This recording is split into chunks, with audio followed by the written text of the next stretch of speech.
Hey, all my Sagittarius friends. Welcome to my YouTube channel. My name is Teri Hunter. I'm an intuitive astrologer, and I'm here today with your February 2024 monthly horoscope. These horoscopes are based on whole sign Western astrology, based on Sagittarius rising. It's also applicable for Sagittarius moon and Sagittarius sun, as well as any Sagittarius stelliums. That would be 3 or more personal planets in the sign of Sagittarius. Here we see an example with Mercury, Mars, and Venus all in the sign of Capricorn. This is a stellium. These videos are also based on the Pacific time zone. So when I talk about a time or a day, if you're not in the Pacific, please adjust for your location. So here we see February, which is actually a leap year, 2024. So we'll have 29 days here in February. And it starts off with Mercury in a conjunction with Mars.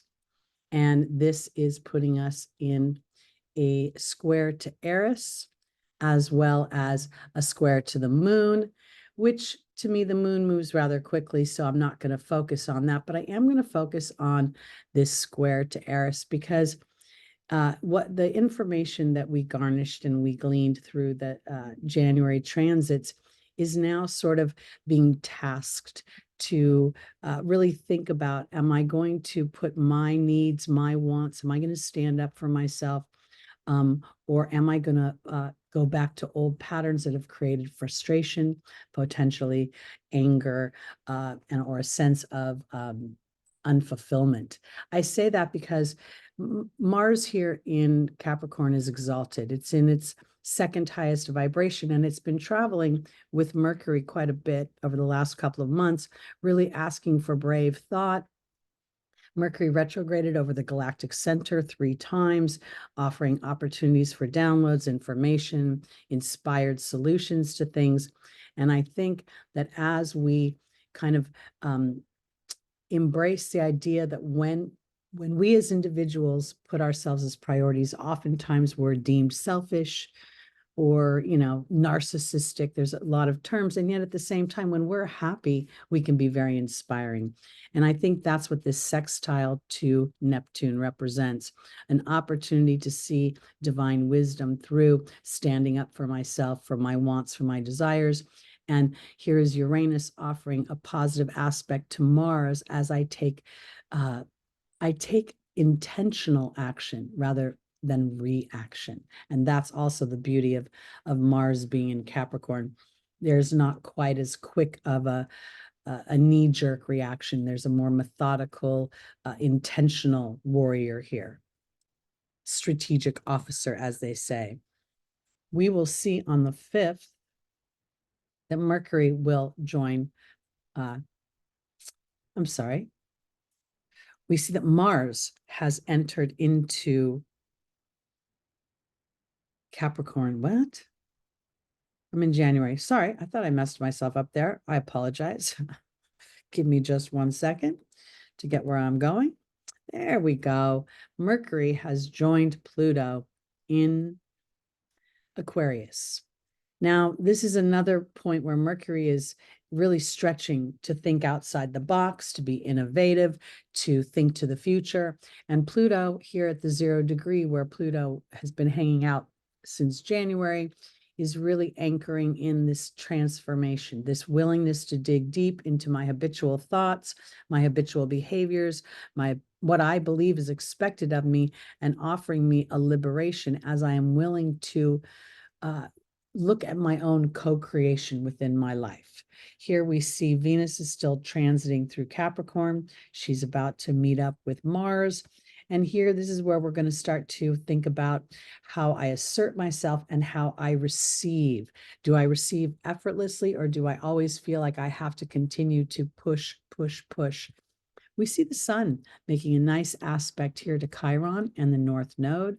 And I feel it's also making a nice trine to the South Node. And this could be where you're starting to feel a little bit of your mojo coming in, understanding that as you individualize your dreams and allow them to be birthed, that isn't really being selfish, but it's offering others an invitation to see how that fosters more peace, more harmony, because there's more happy people banging around in the same environment. Now, let's go to, we have a new moon on the 9th. This is going to happen at 2:59 p.m. And I believe these new moons, we've had a series of new moons at the 20th degree. And this 20th degree is the Scorpio degree, a degree where I am willing to plant the seeds in the dark of night to rise beyond the toxic energies that I've experienced and to liberate myself from them. I believe in total we will have 4 or 5. I think we go all the way till March. Three new moons at the 20th degree in the 2024 and 2 in the last 2 months of 2023. These patterns seem to trigger me into thinking there's a bigger picture of things. So here I'm planting the seeds for my own individuality, for my hopes and my dreams. Aquarius by nature is a house that rules space. It rules technology. It rules futuristic things. In many ways, it feels alien because it's not thinking in the same terms of, let's say, a Saturn. Here I am on the earth plowing my fields. It's somewhere out there thinking of how to get a machine to plow the field so it could go be doing something else. So I think this is very powerful because this is an opportunity for you to plant seeds in faith. This Aquarius is your 3rd house. And while it represents your siblings, your workmates, your teammates, your environment, everyday environment, it very much represents how you think, how you speak, how you process information, how you're taught, and how you teach. So I offer this to you, that this is an opportunity to really birth new thoughts, to embrace the idea of co-creation, not because you've created all the crap in your life, but rather that you're starting to turn that crap into the manure that makes your garden grow. I think that's very important. We also see on this new moon that while we have a square to Uranus, I think that square to Uranus is really, again, representing your history.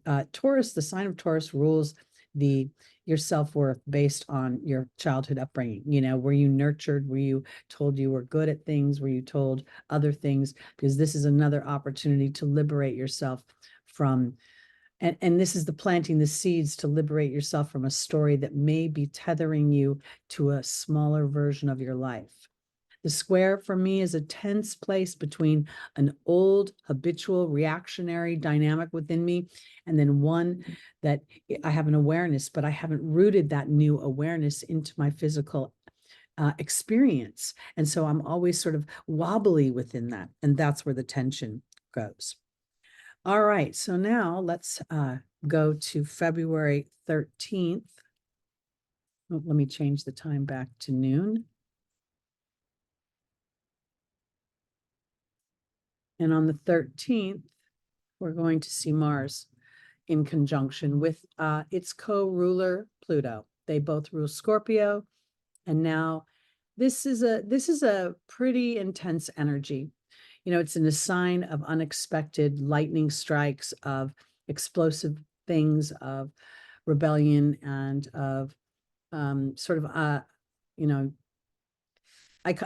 together, this is a harsh energy in its reaction, with intention and with forethought. It can be a very powerful energy for cutting through the muck. But at the same time, I venture to say we may see on the world stage some disruption. We may see violence. We may see war. We may see, you know, countries rising up to liberate themselves from some oppression. And at the same time, I think it's very important not to get caught up on what's happening in the world stage, and to keep our thoughts brave and focused in on our own personal lives as a ripple effect for the outside world. It's almost as if when we nurture ourselves, we see Mercury in a sextile to the North Node and Chiron, which are now conjunct at the Cancerian degree. And this is a degree of healing. This is the degree of nurturing and the mother and home and hearth.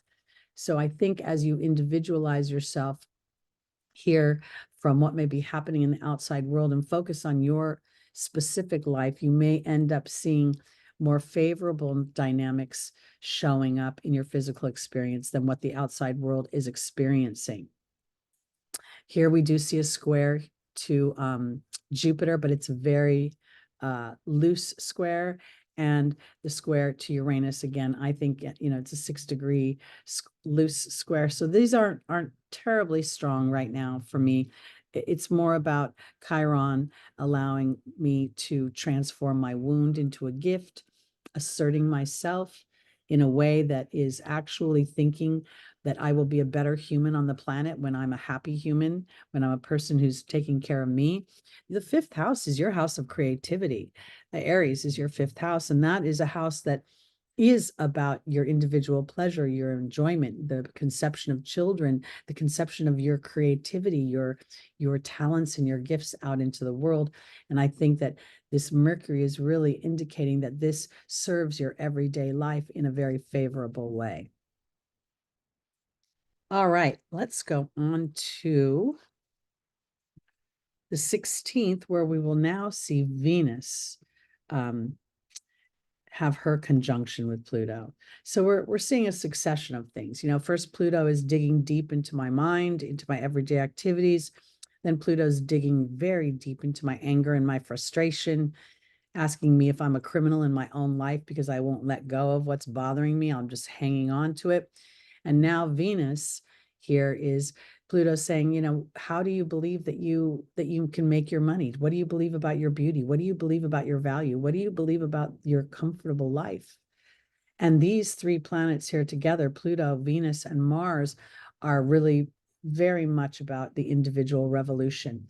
And the revolution is not about fighting people out, in the outer world. This is a psychological imprint that has been buried inside of you and imprinted upon you potentially for lifetime after lifetime.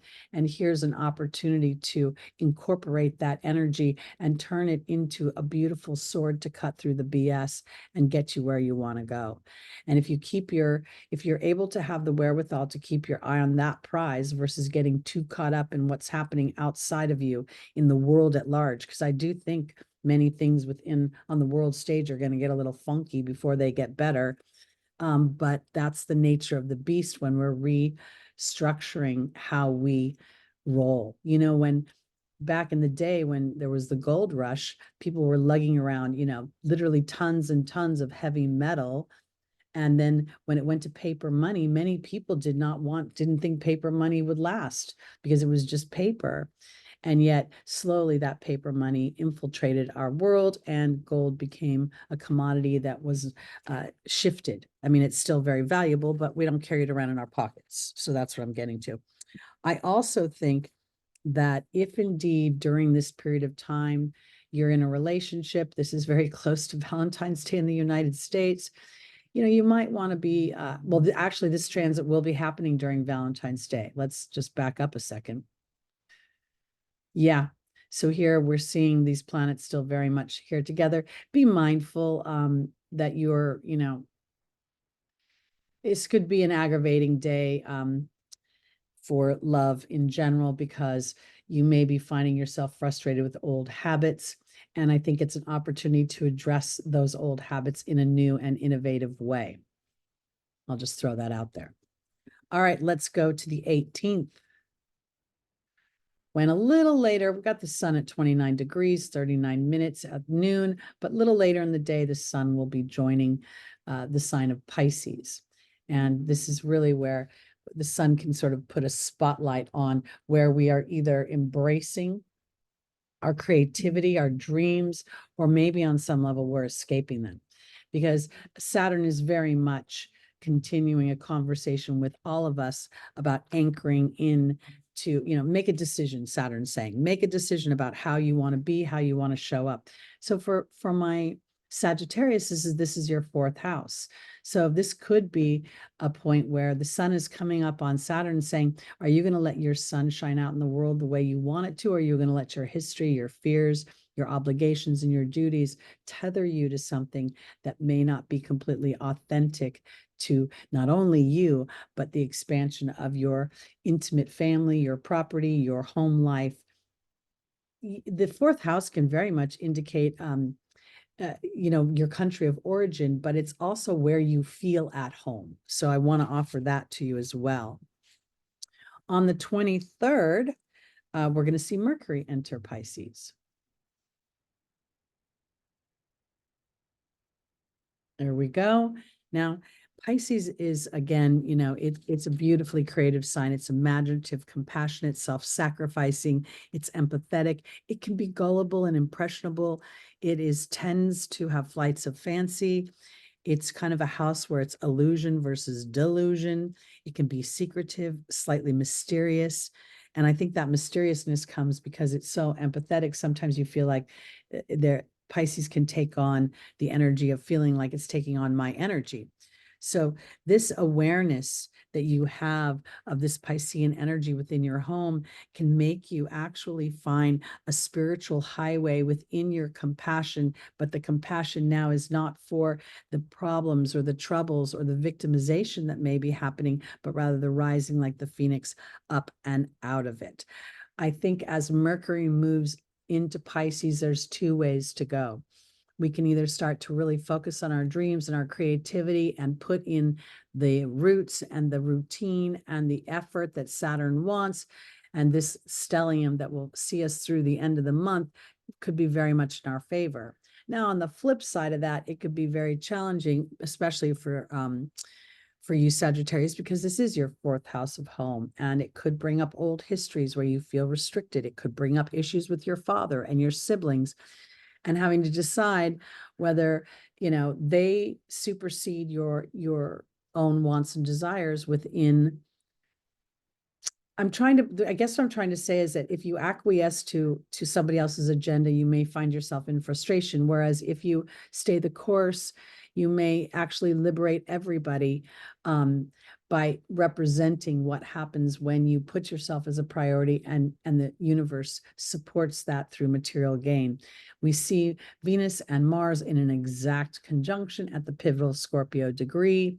This is very powerful because it's the receptive side and the action side coming together, and there could be unexpected disruptions.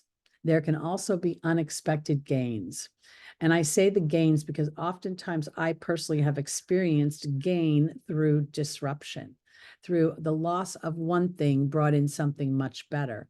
And that's why I think this is a square, because we're seeing Jupiter in Taurus. Taurus is your sixth house of work.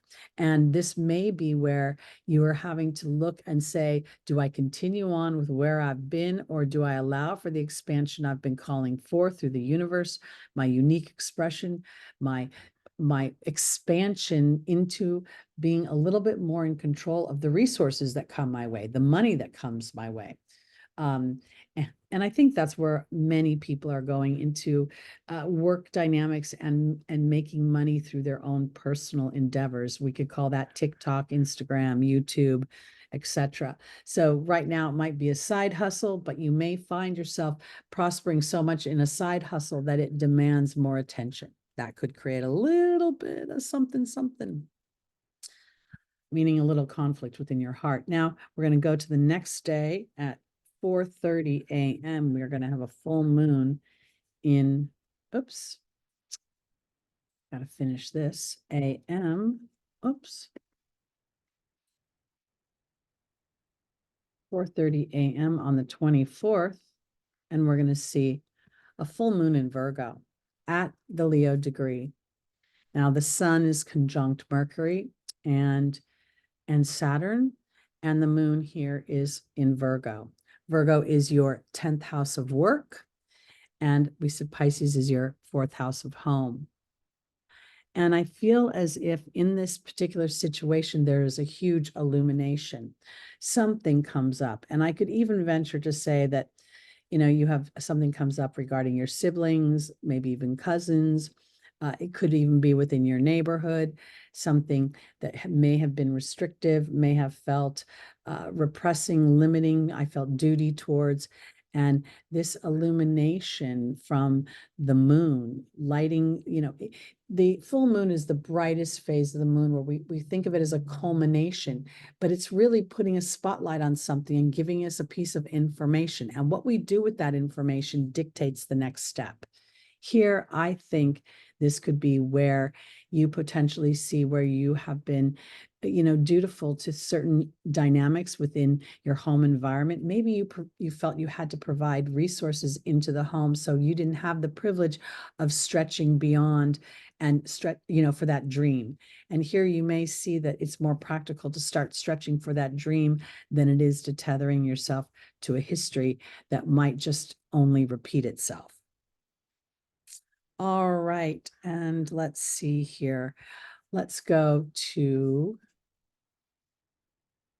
the last day of the month, which is now the 29th. And on the 29th, we see this continuing conjunction between Saturn, the Sun, and Mercury, giving me more and more information about how my childhood, my everyday experiences growing up affected me, and it's giving me a lot of choices about how I want to move forward mentally, emotionally. This isn't really about physical action, it's about the interior world. Here we see Mars making a square to Jupiter, and this square is tasking me to look at my belief system. What do I believe about myself? Well, before my father passed away, the idea of me doing this work was really crazy to him. And he told me to get an effing job and quit effing around. And if he saw me now, I'm sure he'd be in shock that I have thrived for the last 10 years, enjoying my life, enjoying my work, enjoying the things that I do every day. And feeling very empowered by my choices to be brave within my own life. So for my Sagittariuses, I really want to encourage you to allow for this expansion. You are naturally predisposed to expand. You're naturally predisposed to benefit from your expansion, from your willingness to go into new territories, to include what has been traditionally excluded. Your sense of natural curiosity about what is different from you is a gift. So this is your February monthly horoscope. I hope you enjoyed it. Again, my name is Teri Hunter. I'm an intuitive astrologer. If you'd like to book a reading with me, I am available. My information is below. You can do an astrology reading or you can do an angel reading. Just reach out to me via email and I'll send you all the information and rates. Please like, please subscribe, please share. Please hit that notification bell if you're enjoying the information that I'm producing. And please join me Sunday mornings live at 11 a.m. Pacific time. That's where we pull a tarot card and we get an angel reading and we get the angel's advice for traversing the week ahead's transits. All right, everybody, I will see you with your March horoscope coming up. The springtime is going to be quite interesting when we're going to experience the Jupiter-Uranus conjunction. That's going to be unexpected for sure. All right, everybody, peace out. See you in March.